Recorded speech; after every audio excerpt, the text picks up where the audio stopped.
Hello, good evening, everyone. Welcome to our bedtime devotional for girls. So, today is Friday, November 15, 2024. Ug karon ika-day 294 sa ato ang devotional. So, itong topic karon is about sharing love and kindness. Ang word na nasa James chapter 2, verse 12 to 13, na nag-ingon, talk and act like a person expecting to be judged by the rule that sets us free. For if you refuse to act kindly, you can hardly expect to be treated kindly. Kind mercy wins over harsh judgment every time. So let us pray. Father God in heaven, Lord, we glorify your name. We acknowledge your presence, Lord God. Kami higayon na, Lord. Banay kami, Lord God, sa among pagtuon, sa imong pulong. Ito ang Ginoo, Lord God, na may tag-iyon ang tanan. Umuhat ka, Lord God. Tabangi kami, Lord. Pasiloa kami, Lord God, sa mga kalapasan ng among nabuhat. Tabangi kami, Lord God. Baguha ang muna-huna, Lord, kasig-kasig na may magsama ni Kristo. Whatever man nababag, Lord God, sa pagtuon, tanggala kini, Lord God. In the mighty name of Jesus. Pagli ang kasing-kasing, Lord. Mahay kami, Lord, kaya wala may mahimo ko na ikaw. Hindi pa ako sa mga galing mo, diha kami mo, Lord. Mahay kami, Ginoo. Sa imong pulong, Lord God. Ikaw magigistorya ka namin, Lord God. Pinaagin din yung mensahe, Lord God, na may padayon sa mga usap namin. Una kami sa imong kaalam, Lord God, at kahibalo. Ikaw ang Ginoo nga magkatudlo ka namin pinaag sa imong pulong. Father God, sa mga maminaw na ilang mensahe, ikaw ang Ginoo, Lord God, mga mahikap, Lord God, matandog sa mga kasing-kasing, Lord God, sa mga paminaw, paglihi lang mga huna-huna, kasing-kasing ang dawat sa mga pulong, o ilang sabtan, Lord God, mensahe, mga mensahe, Lord God, na imo ipaabot din na makatag, pag-uhan silang kinabuhi, ang mas mulang pagmatubo sa pagtuon ni Kangis kang Hesus Kristo. Lord, ang isalig ka niyong tanan, Lord God. May abulaton. Ikaw, may mga pangalan mo. Alaygon ka, Lord, suwi ka tapusan ng tanan, Lord, para sa iyong kamayaan. Sa ngalan ni Jesus. Amen. Sharing love and kindness. So, where does kindness start? So it starts in our hearts and works its way out from there. Jesus taught us that a pure heart is a wonderful blessing. So it's up to each of us to fill our hearts with love for God, love for Jesus, and love for all people. When we do, we are blessed. Do you want to be the best person you can be? Then invite the love of Christ into your heart and share His love with your family and friends. And remember that lasting love always comes from a pure heart like yours. So, atong topic karon is sharing love and kindness. So, kaning sharing love and kindness, it's a decision sa atong paghimuon sama sa desisyon nato sa ato ang pagsunod diha kang Kristo. So, dili ta maka-share kung wala ka nato ang gugma o ang sa ni kaayo. So, dili ta maka-share sa love o kindness kung wala ta niini. So, magsugod kini diha sa Ginoo. Sa ato ang pagdawat kang Jesus Christ ato ang kinabuhi. So,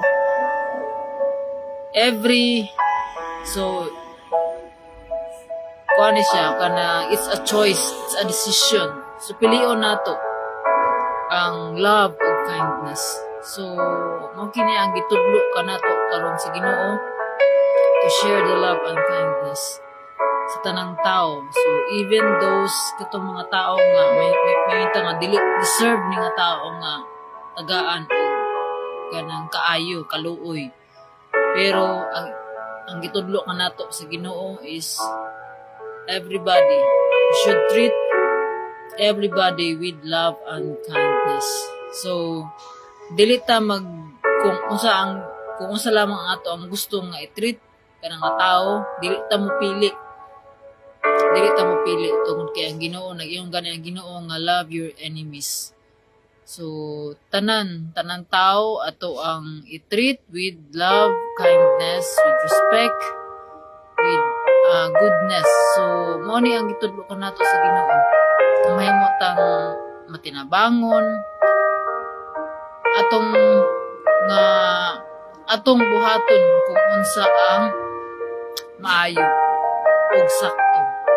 So what's the golden rule? The golden rule is kung unsa ang ato ang kung unsa atong gusto nga buhaton kanato sa abang mga tao, mausap atong buhaton sa ilaha. So magikan kini sa ato ang pagtuo diha sa Ginoo. Because ang ato ang pagtuo dapat mobunga ni siya ug maayo tungod kay faith without works is dead. So pero dili pud nga works lamang ta kundi ang pagtuo nato diha sa Ginoo kini magbunga na ebidensya atong pagtuo mo na nga kung tinuod ang ato ang pagtuo diha sa Ginoo mabunga kini ug maayo kinsa. So ang kini nga ang Ginoo nagtan-aw sa matag usa kanato kung mga kasing-kasing man God knows our hearts, inside our hearts, our intentions, our secret things nga wala nato gikuan. So yun tanga ang daghang mga sikreto nga nakahibalo ang mga tao. It's between us and God. So mao kini nga ang Ginoo nagtan-aw sa ato ang intention sa ato ang kasing-kasing. Mao na nga kung unsa natong kasing-kasing mao pud mo gawas sa ato ang baba. So ang pagkamaluluyon, pagkamahigugmaon magikan kini sa ato ang kasing-kasing. So kung unsa ato ang gi-feed sa ato ang kasing-kasing sa atong hunahuna mao pud mo gawas sa ato ang baba. So kung ang ato ang kinabuhi naglakaw kauban ang Ginoo, so expected nga dapat ang atong action mo align sa ato ang hunahuna or gi istorya. So mo na nga action speaks louder than words. So mo na nga ang tinuod nato nga pagtuo diha sa Ginoo aduna gyud siya bunga. Kay mo ni kung dili ta mo bunga mo nang putlon sa Ginoo. Kay ingon si Jesus, I am the vine and we are the branches. If we remain in Him, God will remain in us. So kung dili ganit ta mo bunga, putlon ang mga sanga. Ug para mo bunga ang mga sanga iyan ning pulungan. So mo ni nga kinahanglan nga unsa man ning pagpulong sa ato pag unsa ni kanang pagpulong kanang murag putlan ta kibalikwaan para mobunga ta ug maayo kinahanglan nga tanggalon nato ang mga dili maayo sa ato ang kinabuhi atong mga sala mana una gyud sa tanan is mahimo tang humble diha before God. Wala gud tay ikapasigarbo diha sa Ginoo. Tanan natong maayong buhat wala kini sa Ginoo. It's just a filthy rag kini sa Ginoo. Kundi ang gitanaw sa Ginoo atong kasing-kasing nga mapausanon nga atong gidawat si Jesus. Ungkit sa katong nidawat nituog midawat diha kang Jesus gitagaan tungod nga mahimo niyang anak. So mayon ta nga dili tanan anak or din sa pulong sa Ginoo dili tanan tao anak sa Ginoo kung dili kato lamang nituog midawat diha kang Kristo Jesus. So mao ni nga karon mao ni ang kamatuoran nga nagagikan sa pulong sa Ginoo nga dili tanang tao anak sa Ginoo dili kato lamang mituog ug midawat kang Jesus Christ ilahang kinabuhi. So we need to decide ining tanan natong para sa Ginoo. It's a decision to follow God. Ug ang Ginoo na mga itagtabang karon na sa Ginoo para magmalahutay ta. So at first gayud it's a decision. Lord, I decided to follow you. Ang kanta, I have decided to follow Jesus. sa una yun na is atong desisyon. Pero ang Ginoo na mga itagtabang sa Ginoo nga mula hutay ta, lig-on to sa Ginoo. Kay kini ato ang pagtuo, dili ni siya smooth sailing lang. Kaning mga pagsulay, mga trials, mga challenges ato ang kinabuhi, gi-allow ni sa Ginoo to mold us para pulungan ta, para matanggal tong mga dili maayo nga mga kinaiya sa ato ang kinabuhi. Itong mga dili maayo, inanglan pulihan nato sa mga kinaiya na anaa ang balang espiritu. So unsa man kini nga mga kinaiya, so mo na nga ang tinuod nato nga pagtuo sa Ginoo, magbunga gayud ni, because the fruit of the Holy Spirit mo ni siya. Kung naataan nga mga butanga, kung wala pa taani, kinahanglan ta nga maningkamot ta, mga itagtabang sa Ginoo nga mabatunan nato ni nga mga kinaiya. The fruit of the Holy Spirit is love, joy, peace. Love, joy, peace, patience, kindness, goodness,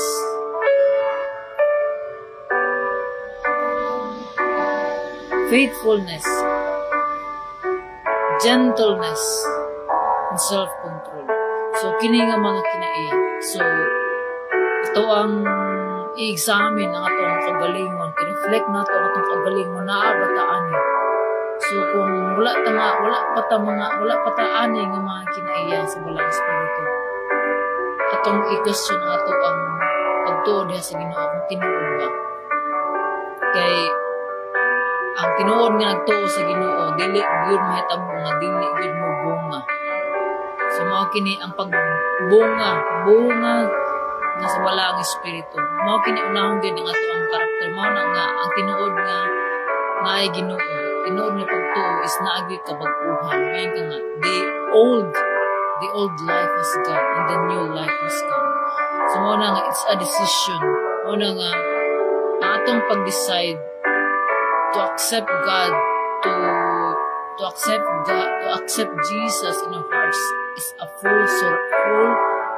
it's a life surrender, a full life of surrender. So, dili mulihok ang Ginoo, dili maka-change ang Ginoo sa itong kinabuhi, sa itong mga kinaiya, kung dili ta mo surrender diha sa Ginoo, dili nato i-surrender atong kaugalingon. Kung napatay gibilin ng mga kinaiya nga, dili pa nato gusto nga i-surrender sa Ginoo, dili makalihok ang Ginoo. So, way ang Ginoo tungod kay ang gugma, ang tinog na gugma, ang kalinaw, ang kalipay, naalaman sa Ginoo. Kaning mga butang mo offer lamang ni siya og temporary pleasure, temporary happiness, but ang long lasting nga kana makathatag og satisfaction, fulfillment, it's only from God. So mo na nga dili ta maka-share sa ubang tao kung wala ta nakadawat sa tinuod nga gugma ug kaayo sa Ginoo. Kung kini makitan lamang nato from the moment nga we receive Jesus as our Lord and Savior sa ato ang kinabuhi. So maningkamot ta, atong paharion ang Ginoo sa ato ang kinabuhi. So matag adlaw ang ato ang kinabuhi kauban ang Ginoo. It's a daily life of surrender. It's a daily walk with God. So mao kini nga matag adlaw maningkamot ta, atong paharion ang Ginoo sa ato ang kinabuhi. Let's remember our purpose. Our purpose is to love God with all our heart, soul, mind, and strength, and to love our neighbor as we love ourselves. So, do we want to be the best person we can be? So,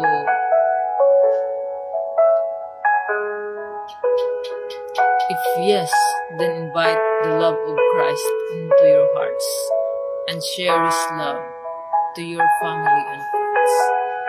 So, ingon ni Jesus nga, blessed are those pure in heart, for they will see God.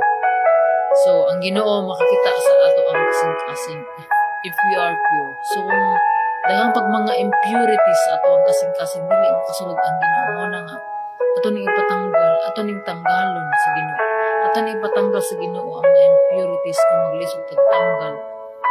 Kaya ang Ginoo lamang ang hatag og pure heart if we allow God sa atoang kinabuhi.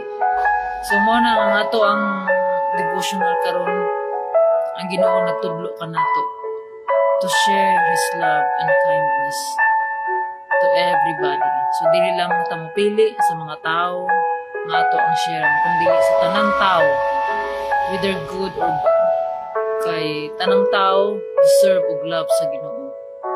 Ug ang Ginoo nahigugma kanatong tanan, wala tan-awa wala tan-awa sa Ginoo ang ato ang mga kasaypanan, atong nahimo tungod kitang tanan makasalaman. Ang gitanaw sa Ginoo ang ato ang pagkamapausanon nga kasing-kasing.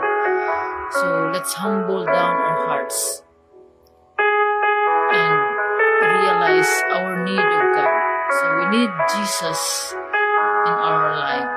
So dili ta makahimo nining tanan ang pagtuon sa pulong sa Ginoo kung dili pinaagi sa iyang grasya, because it's all about grace of God. So kaning naa ko sa inyo ang pikas ni screen tungod ni sa grasya sa Ginoo, kanunay naga buo sa matag usa kanato. So let's accept the grace of God, because without His grace we are nothing. We are nothing without God. So mapasalamaton ta kanunay sa Ginoo. Let's be thankful, let's be joyful, and let's be prayerful. Let's give thanks to the Lord. So mapasalamaton ta sa Ginoo sa kanunay niyang pag-uban kanato sa asa man tang pagulong.